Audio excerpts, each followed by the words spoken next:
주님의 뒤를 쫓습니다. 로건천입니다. 복음을 말하다 로마서 3장 이어나가도록 하겠습니다. 이제 바울이 그 로마서 1장에 이제 죄에 대해서 이렇게 쭉 얘기하고 로마서 2장에서 그 죄를 판단하는 사람들을 얘기하면서 판단하고 있는 사람이나 판단당하고 있는 사람이다. 결국엔 똑같이 이게 다 죄인이라고 이렇게 엮어서 얘기를 하고, 그리고 나서 이제 정의가 내려진 다음에는 이제 로마서 3장에 이제 유대인이나 그 뭐 이방인이나 전부 다 이제 악한 죄인일 뿐이다.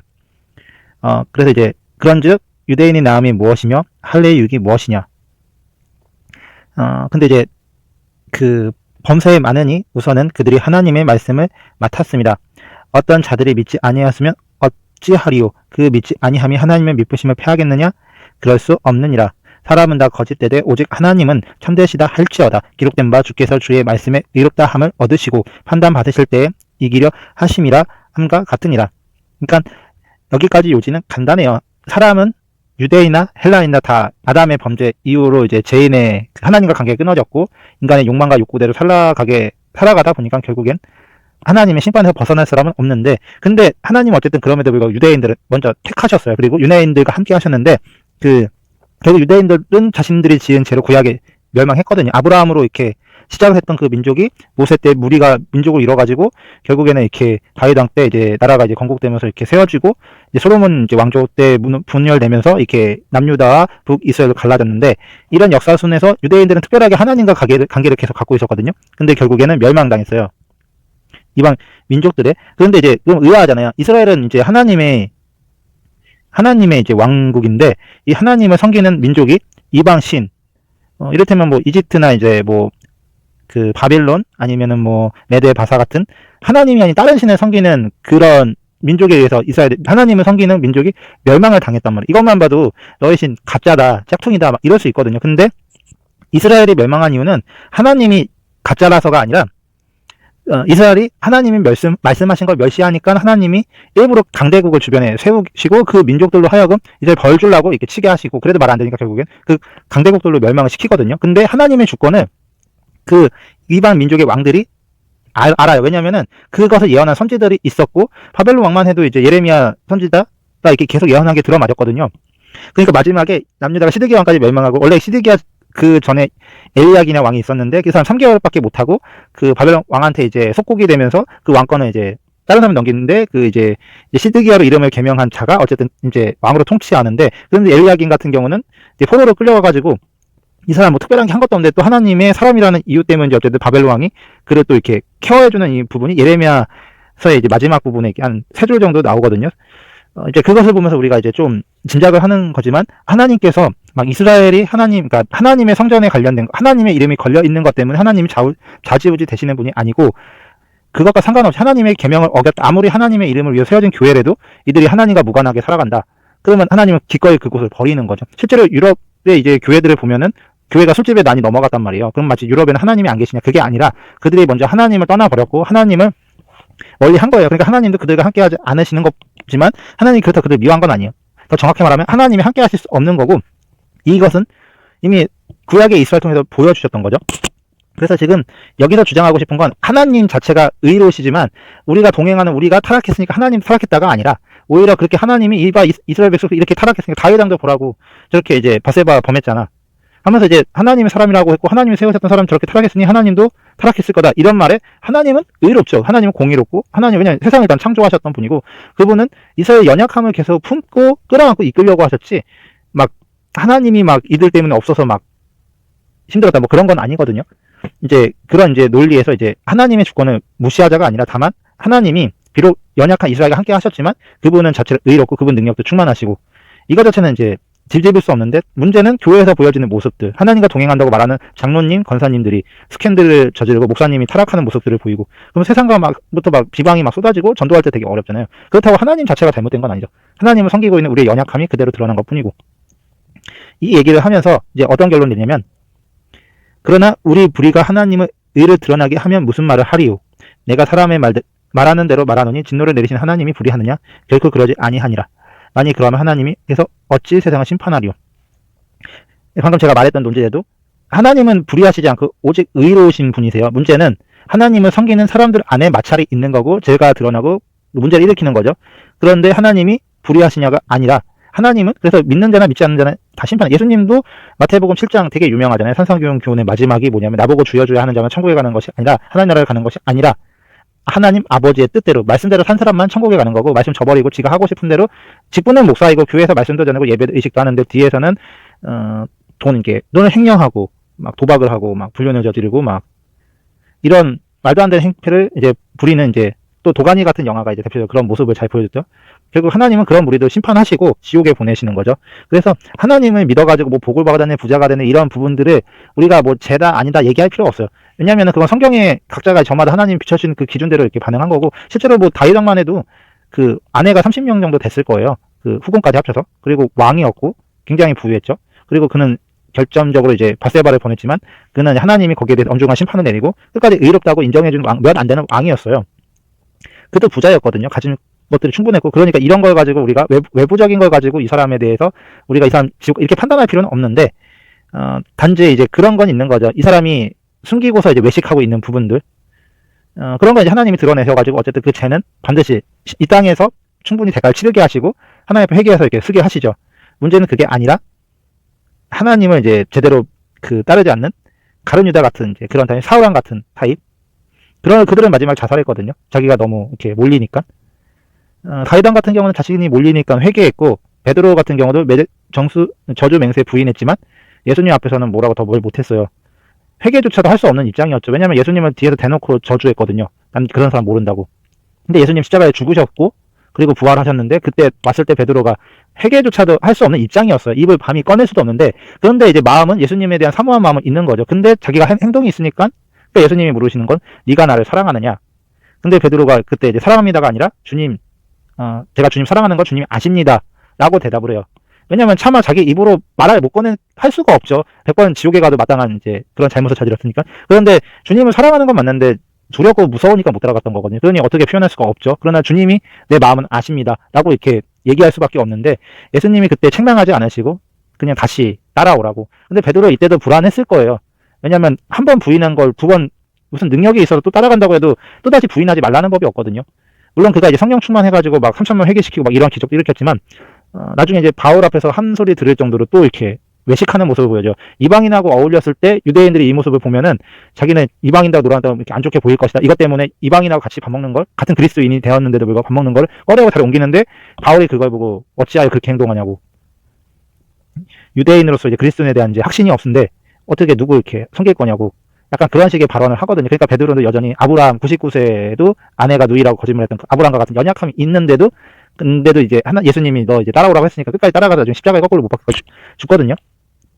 그러니까 얘기하고 싶은 거는 정확하게 뭐냐면은 인간 자체는 의롭지 않은데 문제는 이것 때문에 하나님도 의롭지 않은 것처럼 그렇게 판단하는 사람들이 있고 그러나 실상 하나님은 사람을 누구나 쓰시는 거고 그런 연약한 것들을 쓰시는 것 뿐이지 하나님이 부족하거나 하나님이 흠이 있는 건 아니에요. 다만 우리가 느껴지는 것들 하나님의 영이기 때문에 실제로 볼 수도 없고 느낄 수도 없고 다만 그들을 하나님을 섬기는 그 사람들을 통해서 대충 하나님 어떤 분이실 거라 이게 짐작만 하는데 문제는 하나님을 믿고서 반응하는 사람들이 아니라 하나님을 믿는다는 사람들을 보고서 판단하는 사람들이 그러니까 사람들이 악하니까 이제 종교도 똑같고 다 똑같다 이렇게 가는 관점. 그러니까 바울은 이 관점을 얘기하는 근데 이 얘기를 하는 가장 궁극적인 이유가 그동안 이제 죄에 대해서 계속 얘기를 했거든요. 로마서 이제 초반에는 인간의 모든 타락, 전적인 타락, 유대인이다 할지라도 타락한 건 똑같은데 이 죄를 이제 심판하신단 말이죠. 그러려면 이제 이 죄를 심판하려면은 다른 게 필요한 게 아니라 공의라는 조제가 필요해요.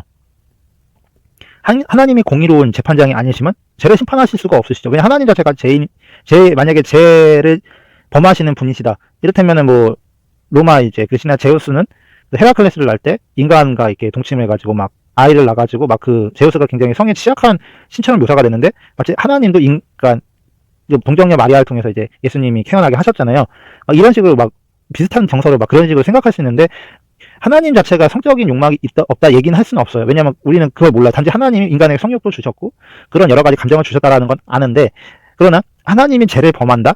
그거는 원초적으로 불가능하다고 생각해. 일단 죄 자체의 가장 시작은 어떤 기준에 의해서 그 기준을 어겼을 때 이제 법이 어겨졌을 때죠. 근데 하나님이 그 법을 직접 지정하셨고 하나님은 인간처럼 막 육신에 매여서 막 사시는 분도 아니고, 인간의 우리는 솔직히 그러니까 외모에 막 이렇게 집착하는데 하나님은 외모에 집착할 필요가 없죠. 왜냐하면 하나님은 인간하고는 비교될 수 없는 천사라는 존재도 훨씬 많이 만들었고, 이 우주의 모든 것을 창조하셨기 때문에 어쩌면 우리가 생각하는 이 세상의 막 세속적인 그거하고는 비교도 안 되는 더 놀라운 것들을 하나님은 더 많이 만드셨을 거고, 그리고 그분의 존재 자체가 이미 완벽하기 때문에 그 무엇으로도 하나님을 만족시킬 수는 없어요. 근데 하나님이 한 가지 명확한 사실은 사랑이시라는 거고, 하나님도 이 사랑을 원하신다라는 건 분명해요. 그리고 이 사랑을 해치는 죄, 이런 것들 무지 싫어하시고, 그래서 이제 지옥도 만들고, 그래서 이 죄에 대해서, 인류에 대해서 죄를 지정하고 그 죄를 심판하시는 하나님이 있는데, 문제는 사람들이 그런 하나님을 오히려 이제 고발하고 막 이런 모순적인 행위 앞에 하나님은 스스로 의롭기 때문에 오히려 그런 식으로 나온 사람들을 이렇게 치실 수 있다. 근데 이거는 우리말로 설명하기는 어려워요. 왜냐면 실제로 전도할 때 가장 많이 부닥치는 주제가 이 주제거든. 사람들한테 당신은 죄인이고 인류는 이렇기 때문에 모든 죄악, 결국 지옥에 가야 마땅하다, 막 이런 얘기를 하잖아요. 그럼 반박하는 그 논리적인 사고, 그런 지식적인 걸로 또 이렇게 반박을 한단 말이에요. 그러면 결국 사람은 한계가 있거든요. 말하다 보면 말로 하는 거기 때문에 더 논리적으로 설명하게 되면 이단하고도 말싸움하다가도 충분히 싸워서 이길 수도 있고 질 수도 있어요. 왜냐면 이건 사람의 말빨이라는 것도 있고, 잘 모르면, 성경 잘 모르면 거의 성경 이단이 더 많이 알면 당연히 잡아먹히는 거. 내 이단보다 성경이 더 명확하게 안다고 이단하고 싸워서 이길 수도 있어. 근데 이건 중요한 게 아니에요.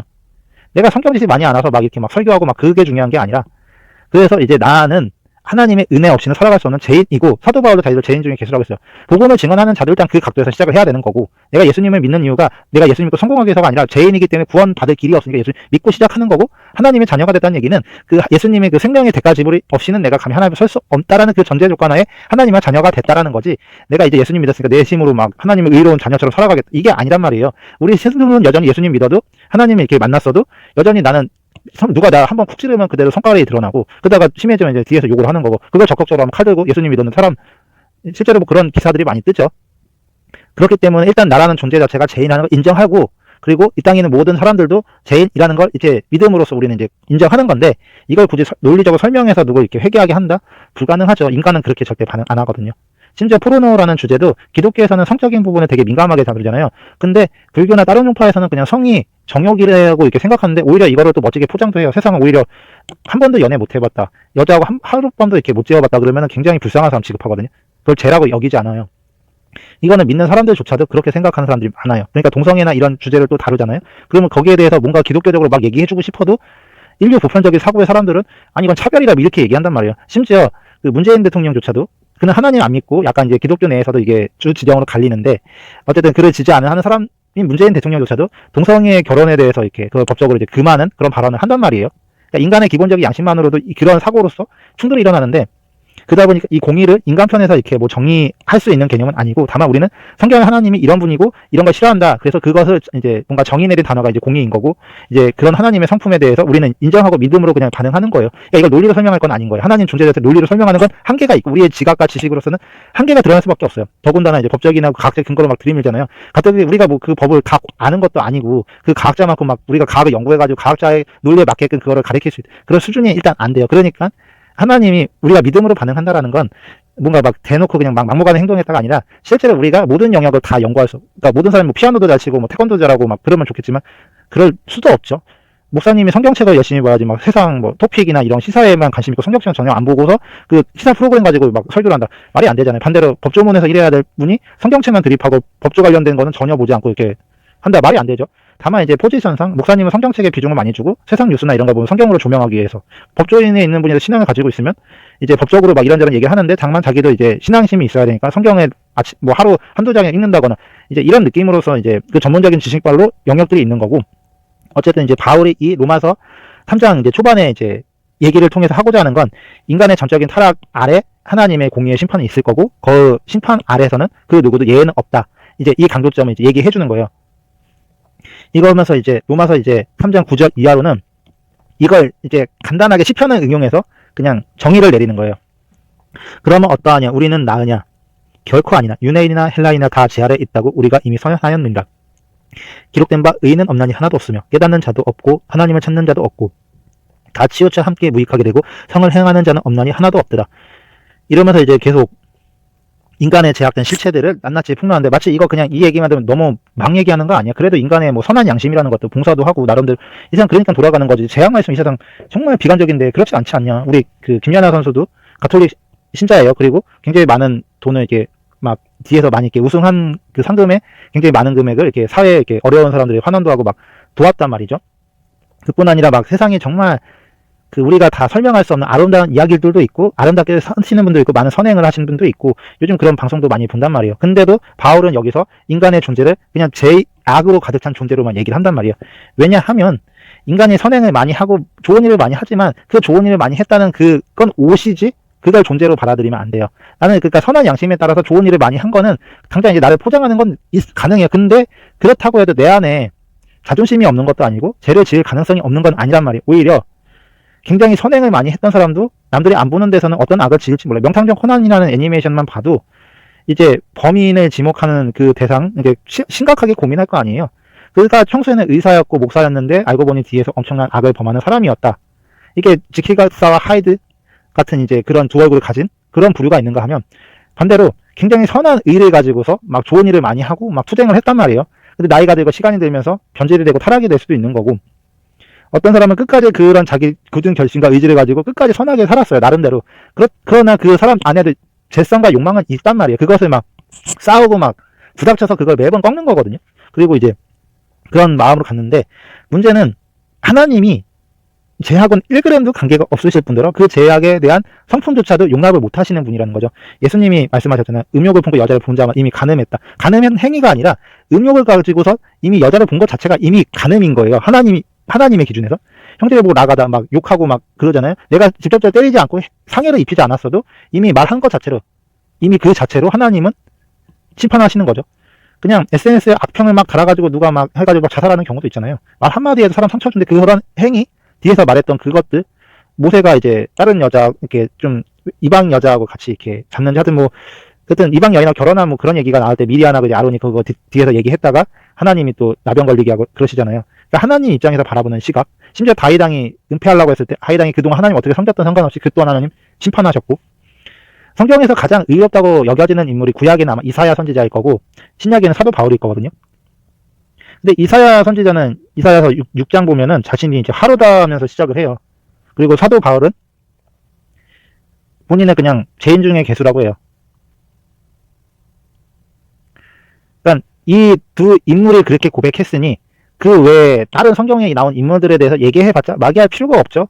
뭐 예수님을 제외하고는 완벽한 인간은 없고 예수님은 완벽한 신성은 완벽한 인간이고 율법에 흠이 전혀 없으셨고 그분에 대한 성경적인 표현을 다 동원했을 때 예수님은 이미 하나님이시고 죄하고는 아무런 관계가 없으시고 근데 연약함 육체의 연약함은 가지고 있어요. 동일하게. 예수님도 배가 고프셨고 성적인 욕구가 인간이기 때문에 당연히 있어야 하고 근데 그런 감정이나 그런 욕구보다도 하나님 앞에 심지어 그게 대표적으로 잘 드러난 사건이 마귀가 대놓고 시험했던 장면.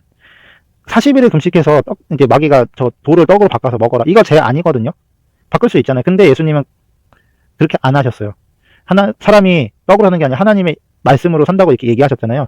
그 말은 즉시 그 상황으로 그냥 해석하자면은 예수님 그냥 자기의 권위로 돌을 떡으로 바꿔서 그냥 먹으면 되는데 하나님이 그렇게 말씀한 적이 없으니까 하나님의 말씀을 살아야 되는데 하나님이 먼저 자신한테 그렇게 지시한 적이 없고 오히려 금식하면서 이렇게 있도록 성령이 이끄셨으니까 그 이끄신 대로 그냥 반응하셨어요. 그러니까 성경에는 이걸 가지고 이제 바울이 이제 하나님이시지만 본체는 하나시면 하나님과 동등됨을 취하지 않고 죽기까지 이제 복종하셨다라고 이제 빌립보서에 이렇게 기록이 되어 있는데 철저하게 자기를 낮추신 인간의 기본적 의식 그 기본적인 욕구마저도 하나님의 권위 아래 있으셨어요. 그분은. 그뿐 아니라 막 세상의 모든 걸 주겠다는 마귀의 유혹 앞에 하나님에는 예배하지 말라는 그런 말에 이제 서셨고 심지어 그분은 뭐 여우도 굴이 있고 근데 자기는 이제 인자는 머리도 있고 또 없다.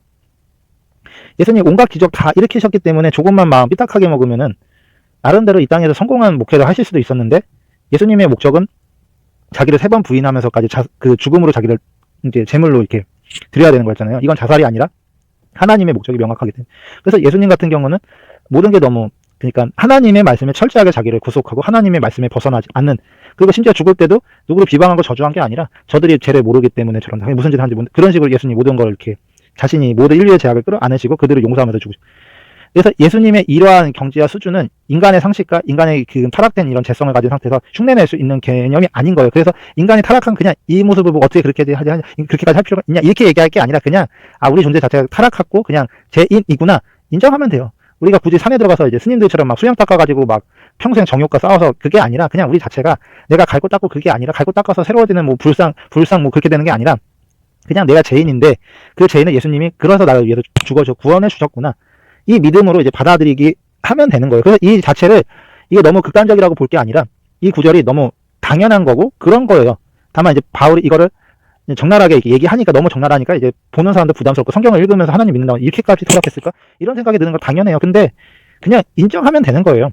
그래서 우리가 넘어가야 될 것은 예수님을 믿는 믿음으로 가면 되는데 지금도 이런 것 때문에 사람들이 이제 생각을 많이 한단 말이에요. 에이 그래도 인간과 인간을 기준으로 했을 때 뭔가 자기가 가지고 있는 그 개념으로 봤을 때는 인간은 이렇게까지 악하다고 생각하지 않을 수도 있고 예수님에 대해서 어설프게 알면은 그렇게까지 막 이렇게까지 인간이 타락했을까라는 생각이 드는데 근데 예수님에 대해서 좀 명확하게 알고 그분이 행동 하나하나의 의미가 어떤 의미였는지 어떤 의도에서 그런 얘기를 했고 그분이 어디까지 그렇게까지 자기를 낮추셨는지 그리고 그분이 하나님이시거든요. 하나님이 그렇게까지 낮추셨다라는 것 자체만 대입을 해봐도 바울의 이 논리는 문제가 되는 게 아닌 거예요. 그러면서 이제 하나님의 의가 이제 나오는 거죠. 왜냐하면 로마서는 결국에는 복음에 대해서 얘기를 해야 되는데 이 복음은 다른 게 복음이 아니라 하나님의 공의의 심판 아래 모든 인류가 이제 죄인이고 그래서 심판을 받아야 되는데 그런데 그 의에 부합하는 하나님의 심판에서 피해갈 수 있는 은혜의 의가 있다. 이걸 얘기해야 되니까 그래서 로마서 1, 2장에 이제 죄에 대해서 쭉 얘기하고 그리고 이게 인간의 타락을 3장에 이제 초반부에 강조한 다음에 그 다음에 반전이 그렇기 때문에 예수님을 믿어야 된다. 예수님이 이루신 일 이렇게 넘어가거든요. 근데 오늘은 여기까지 하겠습니다. 감사합니다.